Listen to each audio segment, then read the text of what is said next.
Сәлем YouTube көрермендері, менің арнама қош келдіңіздер. Видеоны бастамас бұрын лайк басып, каналға жазылуды ұмытпаңыздар. Жалбыз адам ағзасына өте пайдалы өсімдік. Нақтырақ айтқанда, ас қорыту жолдарын жақсартады, демінді тазалайды, аллергияны алдын алады, бас ауруын қойдырады, тыныс жолдарын ашады. Бір сөзбен айтқанда, кез келген дертті емдейтін табиғи антибиотик. Жалбызды тұтыну арқылы ішектегі артық газдан арылып, ісінуді емдейсіз.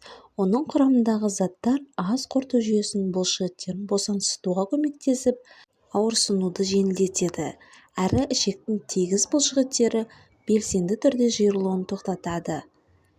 Жалбыздың бас ауруын қойдыратын қасиеті бар.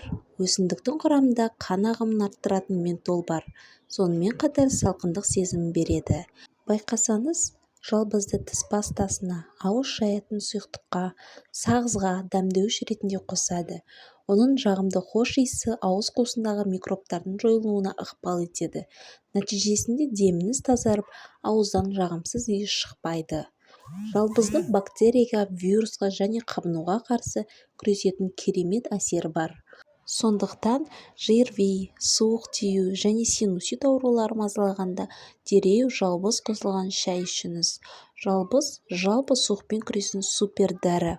Сонымен қатар жалбыздың құрамындағы ментол мұрын қуысында ауа ағынын қабылдауды жақсартады.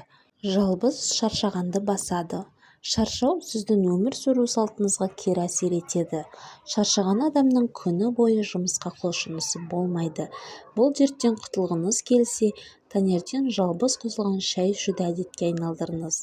Бұл өсімдік құрамындағы қосылыстар дененің энергетикалық әлеуетіне пайдалы әсер етеді, әрі оның хош иісі күндізгі ұйқышылдықты жеңеді. Жалбыздың шайынан бөлек майында емдік қасиеті орасан зор.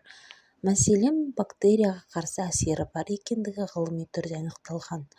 Пневмонияны тудыратын стафилококктар мен микробтардың көзін жояды. Ұйқыға жатар алдында бір кесе жалбыз шайын ішсеңіз, таңға дейін тыныш ұйықтайсыз. Себебі өсімдіктің құрамында кофеин жоқ. Соның әсерінен денені босаңсытып, бұлшықетті демалдырады. Салмақты жоғалтқысы келетін кез келген адам қара немесе көк шайдың орнына жалбыз шайын ішсе болады. Ғалымдар жалбыз шөбінің тәбетті басатын қасиетін анықтаған. Сондықтан шай орнына ішетін болсаңыз, артық тамақтануды тоқтатасыз.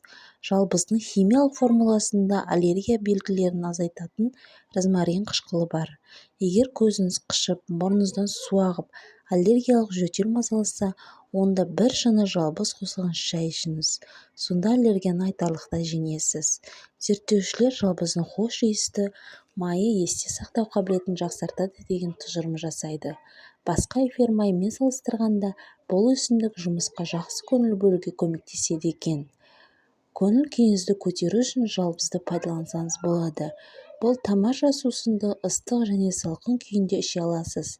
Емдік шайдың жағымды дәмі жүйкеңізді тынықтырып, көңіліңізді көтереді.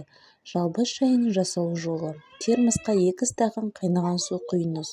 Оған 1 уыс жалбызды салып, қақпағын жауып қоясыз.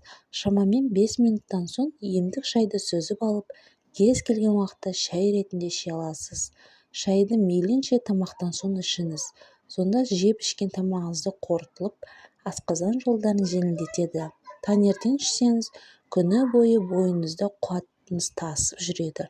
Ал ұйқыға жатар алдында ішсеңіз, ұйқыңыз қанады.